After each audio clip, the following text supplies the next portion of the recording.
Good morning, students, and welcome to the FYBCom Semester 1 Business Economics lecture. Today, we are going to discuss about the break-even analysis.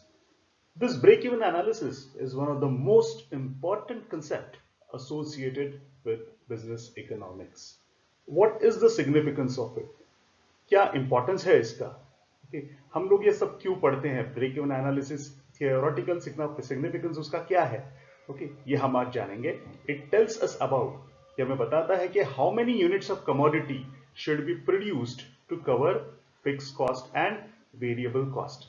अभी आप सबको पता है कि कोई भी फर्म की टोटल कॉस्ट जो होती है TC, it is composed of fix cost plus variable cost. ये हम कर चुके हैं. So fix cost plus variable cost मिलके टोटल कॉस्ट होती है. फिक्स कॉस्ट वो कॉस्ट होती है वो फर्म को इनकर करनी ही पड़ती है. वेरिएबल कॉस्ट चेंज होती जाती है, फिक्स कॉस्ट फिक्स्ड होती है. तो बेसिकली ये बताता है कि how many units of commodity should be produced to cover the fixed cost as well as the variable cost. It basically focuses more on the fix cost. ये ज्यादा fix cost पे ध्यान देता है. As lesser the fix cost will have lower break even sales.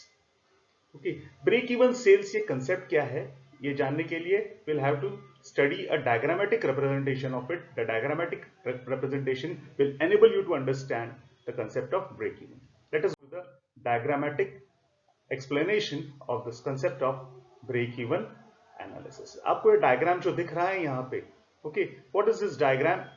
This diagram explains the break even analysis. ये आपको दिख रही है, ये जो कर्व है यहाँ पे, ये कर्व है टोटल इनकम कर्व, यानी इसको हम टोटल रेवेन्यू कर्व भी कह सकते हैं. So let us call it as total revenue curve. Okay, और ये वाली जो कर्व आपको दिख रही है वो है total cost.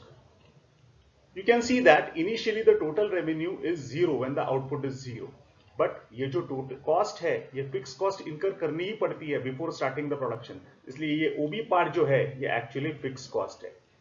FC fix cost, ये आपको यहां पे भी रिफ्लेक्ट होते हुए दिखेगा. तो this is actually the fix cost which a firm has to incur. जैसे मैंने कहा कि प्रोडक्शन से पहले ही firm has to incur fix cost. उसका पहले से ही खर्चा शुरू हो जाता है. जैसे जैसे आउटपुट बढ़ना शुरू होता है, as output goes on rising, you know, आप ये कोई आउटपुट आपको दिख रहा है, it is going on rising. आपको जैसे जैसे यहाँ पे आउटपुट इंक्रीज होता जाता है यहाँ पे, okay, you can see the output is increasing here. यहाँ पे आउटपुट इंक्रीज होता जा रहा है, रेवेन्यू बढ़ना शुरू होता है. कॉस्ट तो बढ़ना शुरू हो चुकी है, it's already the positive cost. यहां ये जीरो से रेवेन्यू शुरू हो गया है बढ़ना. लेकिन कब तक एक ऐसा पॉइंट आता है जब both revenue curves, total revenue curve and total cost curve एक दूसरे को इंटरसेक्ट करते हैं. And at this point of intersection you will come to know that यहां पे ब्रेक इवन पॉइंट है. यहां पे total revenue is equal to total cost बच जाती है. So at this point, you can see that OQ is the output where there is no profit and no loss point. So this becomes a break-even output. So practically speaking, when there is no profit, no loss point, or in other words, when the total revenue is equal to total cost, okay, the firm reaches the break-even point. इस point को break-even point कहा जाता है. अब ये ऊपर वाला part जो है वो है वेरिएबल कॉस्ट का, ये पार्ट है फिक्स कॉस्ट का. ओके, यहां पे आप देखोगे at point P both total revenue and total cost are equal. इसके बाद अगर फर्म प्रोडक्शन करती है OQ से आगे, suppose let us assume that firm अभी OQ1 प्रोडक्शन अगर उसको सेट करना है तो कर सकती है. उस केस में क्या पॉसिबिलिटीज है, यहां पे उसका रेवेन्यू ज्यादा होने वाला है एंड कॉस्ट इतना. So you can see this part is the cost और ये वाला जो पार्ट है ना वो है revenue. So revenue is greater than the cost. ये पार्ट बन जाता है प्रॉफिट का स्ट्रेट पे. So firm can start earning profit after the break-even point. Okay, so this is the diagrammatic explanation of break-even point. Now let us try to understand how this break-even point is calculated, or how this break-even point sales is calculated. How to calculate it? So definitely there is a formula for computing break even point sales. It is given by, आप यहां देख सकते हो कि ये जो break even point है उसका फॉर्मूला यहां पे दिया है. It is fix cost upon contribution ratio. Okay, और ये कंट्रीब्यूशन रेशियो का या उसको मार्जिन भी कहते हैं. तो ये जो कंट्रीब्यूशन रेशियो या जो मार्जिन है उसका फॉर्मूला है total revenue minus total variable cost upon total revenue. So सबसे पहले आपको क्या कैलकुलेट करना है? फर्स्ट सबसे पहले आपको कैलकुलेट करना है मार्जिनल कंट्रीब्यूशन या कंट्रीब्यूशन मार्जिन रादर, ओके। और फिर बाद में इसको कैलकुलेट करने के बाद you have to substitute this contribution margin in this contribution ratio, okay, which is practically the same, and therefore break even point sales equals fixed cost divided by contribution ratio. Let us consider an example for this.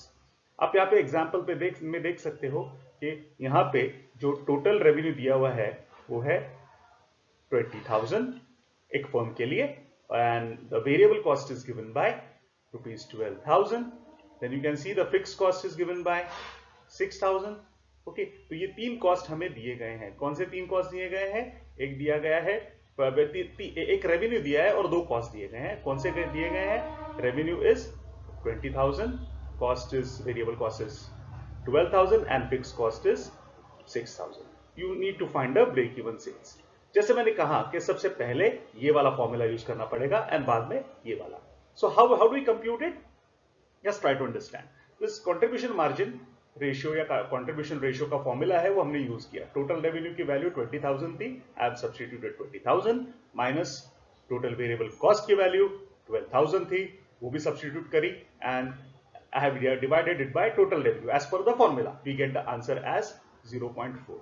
तो यहां से हमें 0.4 answer मिला, वो हमने यहाँ पे contribution ratio वाले फॉर्मूले में डाला, ब्रेक इवन पॉइंट सेल्स के फॉर्मूले में डाल दिया, ओके। तो break even point sales is equal to fix cost. Fix cost कितनी है?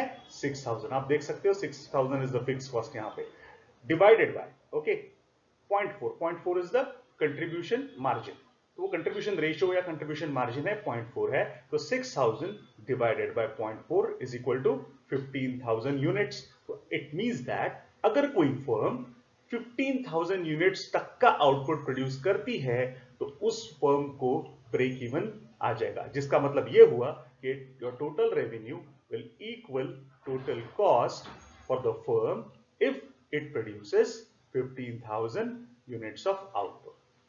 अब इस ब्रेक इवन पॉइंट का यूज क्या है? व्हाट इज द इंपॉर्टेंस और सिग्निफिकेंस क्या है? Break even point enables the firm to plan for its production.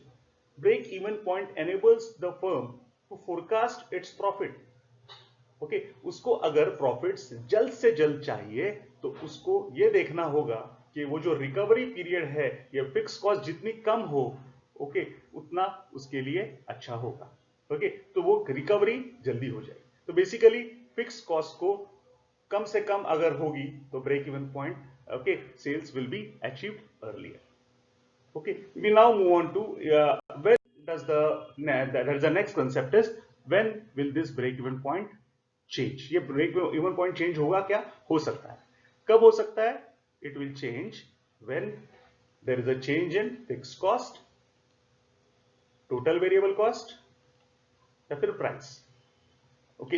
इन ये तीन चीजें अगर चेंज होती है तो फिक्स या ब्रेक इवन पॉइंट चेंज होता है, because change in price will also lead to change in the value of total revenue. जैसे कि आपने भी फॉर्मूले में देखा था लास्ट स्लाइड में कि ब्रेक इवन पॉइंट सेल्स का फॉर्मूला है fix cost divided by contribution ratio. तो आपको यह पता चलेगा कि अगर ये वैल्यू चेंज होती है फिक्स कॉस्ट की तो ब्रेक इवन पॉइंट सेल्स की वैल्यू भी चेंज होने वाली है, ओके। टोटल रेवेन्यू का भी अगर आप देखो तो टोटल रेवेन्यू की भी वैल्यू अगर चेंज होती है, if the value of total revenue changes and total variable cost changes, तो contribution will change, and when contribution will change break even point sales is going to change. तो ये सब चीजें जब चेंज होगी ऑटोमेटिकली तो all the break even point is going to change, okay। So I hope you have understood the concept of break even analysis. If you have not understood, please go through it and get back to me, okay। So once again I take your leave. Goodbye and good day.